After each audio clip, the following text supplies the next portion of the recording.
I am Heather Whitaker 31, and literally last weekend my reputation as the lost cause of the Whitaker dynasty? Yeah, it totally backfired.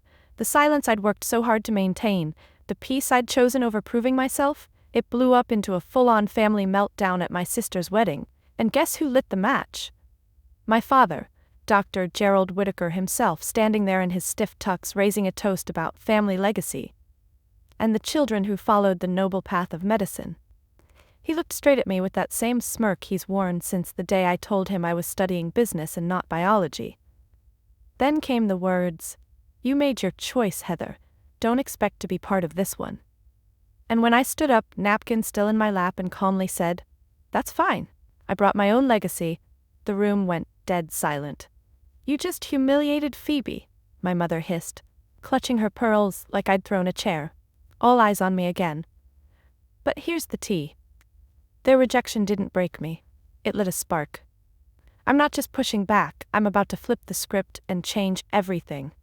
So drop a comment telling me where you're watching from, hit subscribe, and stay with me for the most satisfying revenge you'll ever hear. Looking back, it's almost funny. You wouldn't believe what they did once the truth came out. Growing up, the Whitakers were the family everyone in our town either respected or envied. Holiday cards had formal portraits in matching sweaters, and every fridge magnet was a Harvard, Yale, or Johns Hopkins bumper sticker in disguise. My older brother Martin was the protege, a gifted surgeon. My younger sister Phoebe, the pediatric golden child. And me? I loved spreadsheets, code, ideas, the stuff my family called fancy apps or pipe dreams. At dinner, Martin would discuss organ transplant techniques while my mom beamed, and Phoebe would casually mention her honors thesis on childhood immunization. When I tried to talk about a business case study I'd read, or a startup that caught my attention, they'd nod, smile, and shift topics. Every single time. I remember once bringing home an award from the state business competition in high school. First place. I thought maybe that time, they'd see me. I placed it on the mantle next to Martin's anatomy medals. The next morning it was gone. My mom said she moved it because it didn't match the aesthetic. That was the Whitaker way. If it didn't fit the image, it was erased, sanitized, ignored. But I wasn't bitter, at least not at first. I genuinely thought that if I just worked hard enough, built something impressive enough, they'd finally look at me and not through me. I poured myself into learning everything I could about health systems, about the actual machinery behind the institutions my family worshipped. And in the background, I was planting seeds. I didn't know it yet, but I was about to grow something so big it would force them to see me, not as the outcast but as the future they never saw coming. I used to believe invisibility was something you grew out of, like acne or bad bangs. But in the Whitaker household, being invisible was more of a role you played, assigned early and impossible to shake. I was cast as the creative one, which was code for not like the rest of us. My ideas were labeled cute at best, rebellious at worst, and the more I tried to impress them, the harder they worked to pretend I wasn't even in the room. Phoebe's high school graduation party, a tented affair with string quartets, imported cheeses, and a giant photo wall of her childhood moments, beaming beside science fair trophies and volunteer mission trip snapshots. Mine? A small brunch in the backyard with a grocery store cake and 2 folding chairs that nearly collapsed when Grandma Trudy sat down. Dad had to leave halfway through for a last-minute consult. He didn't even look up when I handed him my acceptance letter to the business program at Northwestern. And Martin, he never let me forget where I stood. "You'll probably be managing someone else's practice," he once said casually as we passed the mashed potatoes at Thanksgiving. I was 20. I laughed it off, but my stomach burned for hours. The Whitakers had a selective memory. When Phoebe failed her first anatomy class, Dad pulled strings for a tutor. When I won a regional pitch contest with a prototype I coded in my dorm room, he called it a fun distraction and asked when I was applying to grad school for something real. Even Mom, who was always polite, had her ways. She'd buy me blouses 2 sizes too large, always in beige or gray, and say, "These are professional colors, sweetie, you don't want to draw too much attention." God forbid I wear something that made me feel powerful. It wasn't always venom. Sometimes it was just quiet disregard. The kind that seeps in until you start shrinking yourself in every room, second-guessing every idea, wondering if maybe they were right, and you really were just a misfit, dressed up as a dreamer. There was one night I'll never forget. Phoebe had just gotten accepted into Johns Hopkins for med school and the whole family went out to celebrate. I tagged along even though I had just gotten a paid internship, my first real break. As we toasted with champagne flutes at that overpriced Italian place, I cleared my throat and said, "I have some news too." They turned to me, forks hovering midair. "I got accepted into the district accelerator program," I said. "It's competitive, less than 10% get in." Dad blinked. Martin raised an eyebrow. "That's cute," Phoebe said, then immediately launched into a story about her scholarship interview. No one asked me another question for the rest of the night. That was the moment I stopped trying to impress them. I didn't know what I'd build yet, but I made myself a silent promise. One day, they'd have to say my name, and not out of obligation, but because the world would leave them no other choice. It started with a blank screen and a boiling point. I was 25, working the front desk at a community health clinic just outside Chicago, barely scraping by on hourly pay and ramen. Most of my nights were split between textbooks and troubleshooting printer jams. One Friday, the system went down, again. Patients sat waiting, forms piled up, and the nurses, already drowning in work, started whispering about quitting. I remember watching a single mom cradle her coughing toddler for over an hour, her insurance card clutched so tight the laminate cracked. That night, something snapped. I went home, opened my beat-up laptop, and stared at a blinking cursor. I didn't know exactly what I was building, but I knew what I was done with: Band-Aid solutions, bloated hospital software, and people like my family treating tech as an afterthought in medicine. I started sketching a system that would actually listen, one that integrated patient tracking, supply needs, follow-ups, and predictive health flags all in one clean interface. Simple, modular, intuitive. Something a tired nurse could use with one thumb while sipping cold coffee. I named it Haven. By day I was still Heather the receptionist, politely smiling while the doctors forgot my name. But by night, I was on forums, in code libraries, watching tutorials, crashing in co-working spaces after midnight because they had free Wi-Fi and better coffee. I taught myself back-end logic while listening to the same Spotify playlist until I hated every song on it. I made a list of every problem I'd seen at that front desk, every delay that cost someone their dignity, and I coded like someone possessed. The hardest part wasn't the tech. It was the voice in my head, the one that sounded an awful lot like my dad. "You'll never be taken seriously without an MD. People like us don't do startups. You're not built for this." But every time I pushed through a bug, figured out an integration, or got a little further than I thought I could, that voice got a little quieter. At first, no one knew. Not even my roommate Tasha, who just thought I was addicted to late-night Reddit. But then I entered Haven into a small innovation grant competition. Just for fun. Just to see. And I won. Not the grand prize, but second place, $15,000 and a free co-working pass for 6 months. I used every penny to turn Haven into a full prototype. I pitched it to 5 clinics. 4 said no. The 5th, St. Clair's, but the one just 2 blocks from where I used to walk dogs for extra cash, said yes. And the second they installed it, patient wait times dropped by 23%. Readmission rates improved. The nurses cried. Literally, cried. That was the moment. The moment I realized I had something real. Not cute, not a distraction, not second place to a stethoscope, something they couldn't ignore forever. The email came in at 11:48 p.m., 2 nights before Phoebe's wedding. Subject line: acquisition offer. Urgent. I'd been sitting on the edge of my bed, laptop open, chewing a Twizzler down to nothing, rerunning the same question in my head. Do I even go? I hadn't RSVP'd. I was technically uninvited, though no one had said it outright. Just a string of subtle dodges. Mom saying, "It might be too stressful for you."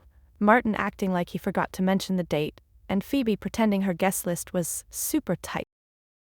Never mind that they were renting out an entire vineyard estate. They didn't want me there, not as I was. But the moment that email popped up, my stomach flipped. It was from a mid-tier firm, sharp, connected, and clearly trying to act fast. They'd seen Haven's 3rd-gen interface demoed quietly at a conference in Boston. Word had spread. They wanted in. Not just a partnership. Full acquisition, 7 figures, and not low 7. I stared at it for a long time. This wasn't just money, this was validation. This was everything I'd built in silence suddenly having weight in the real world. But more than that, it was leverage. For once I held the mic. The next morning I took the meeting. Just me, over Zoom, hair still damp from the shower, and a hoodie with a hole in the sleeve. I answered every question, showed projections, broke down systems integration. When I finished, the lead investor leaned back, smiled and said, "You're the real deal, Heather. Let's talk final terms by Monday." I logged off and just sat there, stunned. I didn't cry. I didn't even smile. I just felt still. That evening, Tasha came home to find me sipping wine straight from the bottle, the RSVP card still sitting on our counter, untouched. She raised an eyebrow. "You going?" I shrugged. "They don't want me there." "Exactly why you should go," she said, stealing the bottle from my hand. "But do it on your terms, not theirs." So, I booked a blowout, bought a dress. Navy satin, sharp neckline, clean lines, elegant but not desperate. I didn't want to beg for inclusion, I wanted to be undeniable. The night before the wedding, I packed a small clutch with the essentials. Lipstick, ID, and the signed counteroffer from the acquisition firm. Just in case. Not to show anyone, just to remind myself, you did this without them. I barely slept. Not because of nerves, but because I was rehearsing how I'd walk through those vineyard gates and keep my chin high, while the people who raised me tried to pretend I wasn't standing there. I told myself over and over, you are not the girl who needs their approval anymore, but I'd be lying if I said I didn't still hope, some small part of me, that someone, anyone, would be happy to see me. Spoiler, they weren't. The first thing I noticed when I arrived was how perfect everything looked. Rows of ivory chairs faced a hand-built trellis wrapped in eucalyptus and orchids. Soft string music played from a hidden speaker system, the kind only professionals use, and everyone was dressed to the nines. Designer labels, manicured hair, effortless airs of belonging. I stepped out of the car and adjusted my navy dress, heels clicking against the stone walkway. Heads turned. Not all at once, but just enough to make it clear. I was not expected. Not welcomed either. Just clocked. Aunt Cheryl reached me first, fluttering her hands like she was wafting smoke. "Heather, my goodness, you came, how brave!" She smiled that sugar-coated smile that always made me feel like a stray dog had wandered in. "And you look so put together." "Thanks," I said flatly. "I dressed myself and everything." She laughed too hard. Always so funny. I moved past her before she could start asking questions I had no interest in answering. The main tent was filled with glittering lights and gold-accented place cards. As I scanned the crowd, I saw Martin and Dad talking near the bar, stiff suits and stiffer spines. Phoebe was across the lawn in her rehearsal dress, being photographed with her fiancé Grant, who looked like he'd been chiseled out of a pre-med brochure. No one approached me, so I got myself a drink, ginger ale in a flute for flair, and found an empty cocktail table near the back. I knew what this was, the performance, the carefully curated illusion of closeness, of legacy, of the right kind of success. It had never been mine to share. After a while I felt a presence beside me. I glanced over to see Mrs. Alvarez, one of the hospital board members whom I hadn't seen in years. "Heather?" she asked, blinking. "Is that you?" I nodded. "Hi, Mrs. Alvarez." She gave me a once-over. "You're looking well. Are you still— what was it you were doing?" "Still working," I said with a smile that didn't reach my eyes. "A bit in healthcare tech." "Oh," she said, eyes lighting up. "You must have heard of that new system. Haven? My niece is a nurse at St. Clair's and she swears by it." My stomach did a somersault. "Yeah, I've heard of it." Before I could say more, Phoebe swooped in, all radiant and breathless. "Mrs. Alvarez, there you are. We need you for a photo." And just like that, I was forgotten again. Backhanded comments came in waves over the next hour. Cousin Diane asked if I was still taking time off to find myself. Uncle Ted offered me his old Honda in case you're still Ubering around. No one asked where I'd been, what I'd built, or why I looked so composed. They didn't see me, only the echo of who they thought I used to be. And the worst part? I almost let it sting. Almost.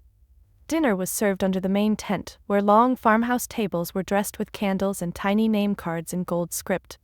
I found mine, Heather, no last name, tucked between a cousin I barely knew, and an empty seat clearly meant for someone who'd skipped. My chair had a small stain on the cushion. Of course it did. The meal dragged, forks clinked, laughter echoed from the main table where Martin, Phoebe, and my parents sat like a panel of judges. Occasionally someone at my table would throw me a polite smile, usually after some internal debate on whether it was safe to acknowledge me. Then came the toasts. First, Phoebe's maid of honor gushed about sisterhood and resilience, punctuated by tears and champagne. Grant's best man followed with inside jokes and bro hugs. Everyone clapped like trained seals. Then Dad stood.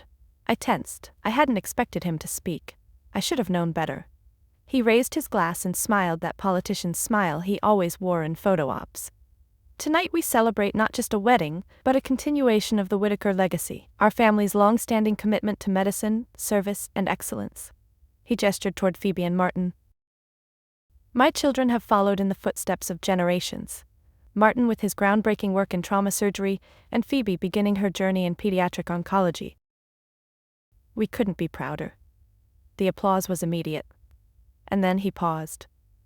There are paths, he continued, eyes flicking toward me for the briefest moment, that lead away from tradition, and while we may not understand those choices, we respect the journey. Respect? The same man who once told me I was wasting my cognitive potential on PowerPoints? And with that, he said, lifting his glass higher, let us toast to the Whitaker children, those who carry forward our purpose and name. I didn't move. My face was blank. But inside, 1,000 emotions roared like waves crashing against glass. Mom stood next, graceful, in her signature pearls. I'll be brief, she said with a smile, patting Dad's hand.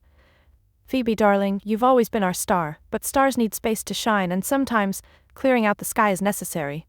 She didn't look at me, not once. But her meaning sliced clean. I want you to know, she continued, her voice syrupy, that we've updated our estate documents to reflect our true hopes for the future, aligned with those who uphold the values we've always stood for. There it was, not just rejection, erasure. I wasn't just cut off emotionally, I was being written out, officially. The claps were fewer this time. Even some faces shifted, discomfort creeping in. I took a slow sip of water, then calmly pushed back my chair. I didn't flinch, I didn't speak, I just stood up, placed my napkin neatly on the plate, and walked out. My mother's voice carried behind me, soft but firm.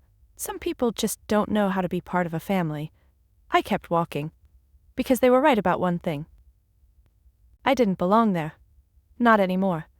I had barely made it halfway down the stone path past the glowing lanterns and manicured hedges when my phone buzzed in my clutch. I almost ignored it, figured it was Tasha checking in, or maybe one of those generic "Are you enjoying the wedding" texts the planner sends out. But then I saw the caller ID. Dr. A. Lambert, Whitestone General. For a split second, I froze.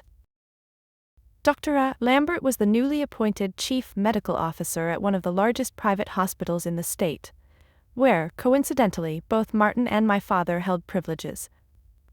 I hadn't spoken directly to him since our onboarding consult 6 months ago, when Haven had quietly rolled out its third pilot phase across 3 departments under strict NDA. I hadn't wanted them to know I was involved. It was safer that way. I ducked behind a tall hedge, pressed accept, and held the phone to my ear. Heather? His voice boomed through the speaker, cheerful and rapid. I hope I didn't catch you at a bad time. I know it's a weekend, but I just had to call you directly. This is too good to wait. I swallowed. No, it's fine. I've got a minute. He didn't skip a beat. We just closed week 2 of implementation, and let me tell you, your system is changing the game. Readmissions are already down 18%. Nurses are finally getting home on time, and even the board chair, who hates everything, called it a miracle of modern workflow. Heather, this is groundbreaking. I couldn't help it. My hand covered my mouth as the tiniest laugh escaped. It wasn't disbelief, it was the irony, the timing of it all. Lambert continued, and listen, we want to expand. Immediately. I've got 5 more departments lined up and another hospital in our network asking if they can license it. I know the acquisition deal is in the works, but I just wanted to say, thank you. Personally. Thank you, I said, steadying my voice. Really, that means more than you know. From somewhere inside the tent I heard a lull in the music, glasses clinking, chairs moving, then footsteps, fast ones. Sorry to be abrupt, Lambert added, But I'll follow up Monday. And hey, next time you're near the hospital, let's finally get that lunch. You've earned it. We hung up just as the footsteps reached me. Martin, his face, flushed and tense, barely masked the storm behind his eyes. Was that Dr. Lambert? He asked, breath slightly uneven. I thought I heard your name. I tilted my head, slipping my phone back into my clutch. Yeah, he was calling to thank me. Martin blinked. For what? I offered him a small smile. For building Haven. Silence. You could have heard a champagne cork drop between us. His mouth opened, then shut, like his brain couldn't quite process what his ears were telling him. No, Heather, haven't you? That's impossible. It's not. You've been using it for 2 weeks. You just didn't know it was mine. He looked like I'd slapped him. But Dad said it was developed by some firm in... It was my firm. Then I turned and walked back toward the tent, leaving him frozen, staring, as everything he thought he knew started to fall apart. The moment I stepped back into the tent, the air shifted. Not loud, not dramatic, just that subtle collective inhale when people sense something's changed but haven't yet named it. Conversations dipped, then died. A few heads turned. Martin was trailing behind me, still stunned, but I didn't look back. I walked straight toward my family's table. Phoebe was leaning into Grant, giggling at something on his phone. Dad was sipping wine, smug and content. Mom was adjusting her napkin, perfection etched into every practiced movement. I stopped right in front of them. Dad glanced up, clearly annoyed to see me again. Heather, I don't think now is... I just got off the phone with Dr. Lambert, I said evenly, projecting just enough to carry over the soft music. Phoebe blinked. Why would he call you? Because Haven's rollout just cut readmission rates at Whitestone by almost 20%, I said, calm but sharp. He called to say thank you, to me, because I built it. They stared at me. Not blankly, no, this was the rare kind of silence that only comes when people know you're telling the truth but can't reconcile it with the version of you they've created in their heads. Dad's wineglass paused mid-air. You built Haven? I nodded. From the ground up, every line of code, every integration module. The anonymous innovator you've been quoting in those hospital board meetings? That was me. Phoebe's mouth opened, then closed. Mom tilted her head ever so slightly, processing. I launched it at St. Clair's 2 years ago. It's now in 12 clinics, 4 hospital systems, and we just closed a 7-figure acquisition deal this week. I exhaled slowly. All without an MD. Martin stepped forward, jaw clenched. Why didn't you tell us? I looked at him, not with anger, just clarity. Because you never asked. You never cared to know anything about me unless it made you look good. Dad was shaking his head now. This doesn't change anything. You walked away from this family, from our legacy. No, I said. You decided I didn't belong because I didn't worship the same things you did. You disowned me 20 minutes ago, remember? That was your choice. This, I gestured to myself, to the quiet ripples spreading through the tent, to the stunned looks on people's faces. This is mine. Phoebe's voice cracked. You could have told me, Heather. I tried, I said, for years, but you never listened. The silence thickened. Across the room, whispers had already started. Some were pointing, some were texting. A few looked almost impressed. I turned to Mom, who hadn't spoken yet. She looked at me for a long moment, eyes searching mine, and then, coolly, tightly, said, You're embarrassing yourself. No, I said, finally smiling, I'm just finally showing up. I turned and walked out again, this time slower, steadier. But before I reached the edge of the tent, someone started clapping. Then someone else joined. I didn't turn around. Let them stare. Let them wonder. Let them finally see me. I didn't cry in the car. Not out of pride or defiance. I just didn't need to. I felt weightless, like I had finally unclenched something that had been coiled inside me for years. Tasha met me at the rooftop bar downtown. Our spot. The one with the rusted railing and string lights that always flickered near the corner table. She'd already ordered 2 cocktails, mine with extra lime, no questions asked. As soon as I walked in, she raised her glass. To being the baddest tech genius in a room full of silk chiffon and generational snobbery. I laughed, sliding into the seat across from her. You should have seen their faces. It was like someone set their family crest on fire. Tasha grinned. I saw the group chat blowing up. Apparently, your mom told someone you stumbled into some startup nonsense. But word's spreading. I sipped my drink, the tangy citrus cutting through the static still buzzing in my chest. For the first time in my life, I didn't care if they clapped. That, she said, is power. A few minutes later, my team trickled in. Marisol, our operations wizard, Zane, my first hire, and the only person who's ever made me laugh during a crisis, and Leo, our softly spoken data engineer, who once told me that Haven was the first place he felt like his ideas weren't dismissed. They didn't ask how the wedding went. They didn't have to.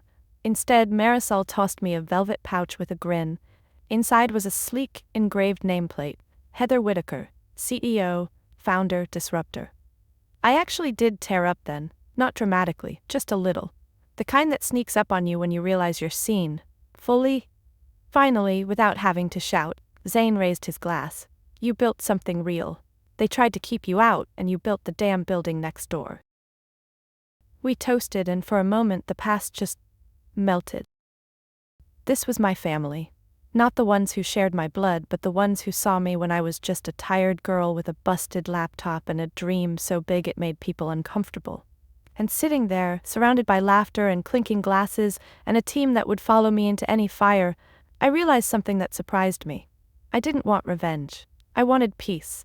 That wasn't weakness. It was strength. It was choosing my own legacy, not rewriting theirs. Later that night, Tasha looped her arm through mine as we walked toward the elevator. You know, she said, you could have let them drown in silence, but instead, you gave them the truth. I smiled. Yeah, and now they have to live with it. The city stretched out beneath us, blinking and alive. For the first time in a long while, I felt the same. Monday morning, I walked into the Haven office at 7:02 a.m., coffee in hand, black heels tapping over the polished concrete floors. Our logo gleamed on the wall behind the reception desk. Modern, confident, quiet, just like I'd always wanted. The moment I stepped into my office, Marisol was already waiting with a stack of messages and a look that said, "You're gonna want to see this." Media inquiries, she said, handing me the top sheet, and 2 from Whitestone's PR team. Oh, and a LinkedIn message from your cousin asking if we're hiring. I blinked. Cousin Rachel? The one who called your startup adorable? Yeah, that one. I let out a breath through my nose and set the stack aside.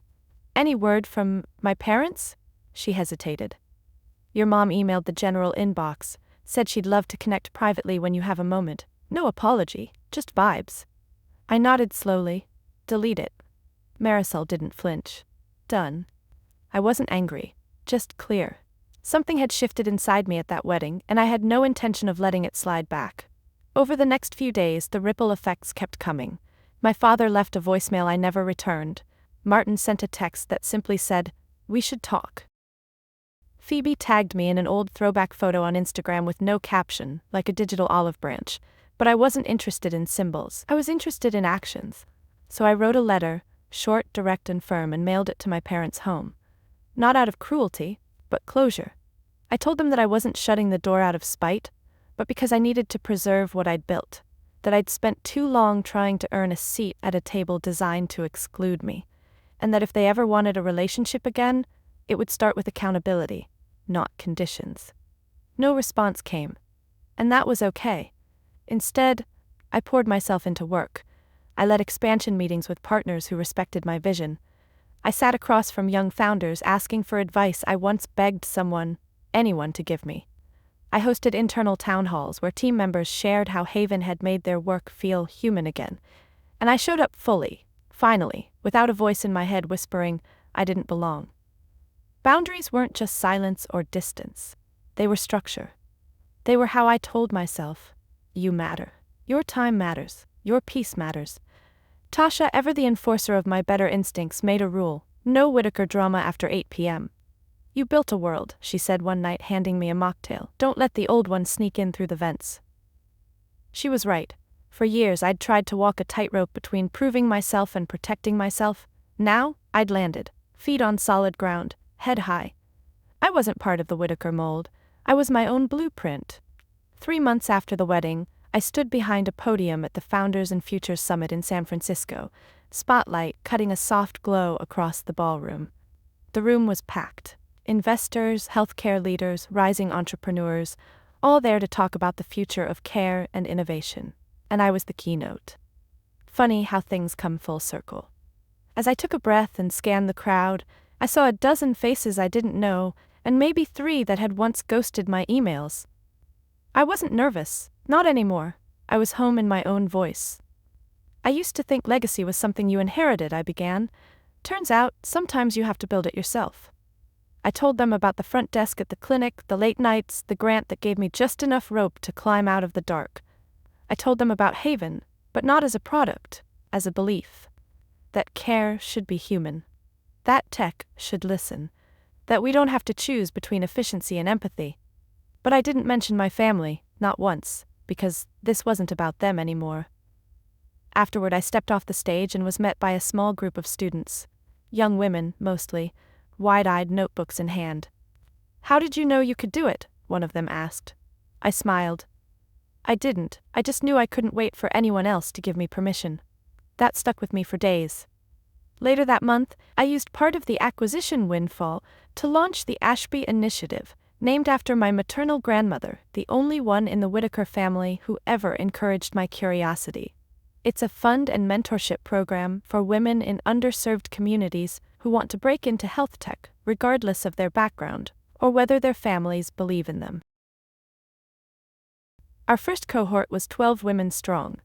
One of them, a single mother named Rhea, told me after her onboarding, "I've never walked into a room where I didn't feel like I had to shrink." I looked at her and said, "You never have to shrink here, you build the room now." As for the Whitakers, they heard about the initiative. I know because Phoebe sent a bouquet of lilies with a note that said, "Proud of you, I mean it." I didn't reply, not yet. Maybe one day. But I did send her a copy of the announcement in the Times, a clean, full-page feature. No underlining, no post-it. Just the headline. Heather Whitaker reimagines legacy in her own name. My name, not theirs. A year later, I sat alone in my corner office high above the city, barefoot with my heels kicked under the desk and a mug of tea cooling beside my keyboard. The lights outside flickered like constellations, moving, pulsing, living. Below, cars crawled like soft red veins in the streets. Above, the sky was ink, and inside me, stillness. Not the anxious stillness that comes before a storm, but the kind that arrives after one. The quiet that says, "You made it." I scrolled through the final quarterly report. Numbers were up, retention was strong, client satisfaction through the roof. My inbox had a dozen new offers from people who once ignored my LinkedIn messages, asking to collaborate, now that Haven had become industry gold. But none of that was what made my heart slow and steady.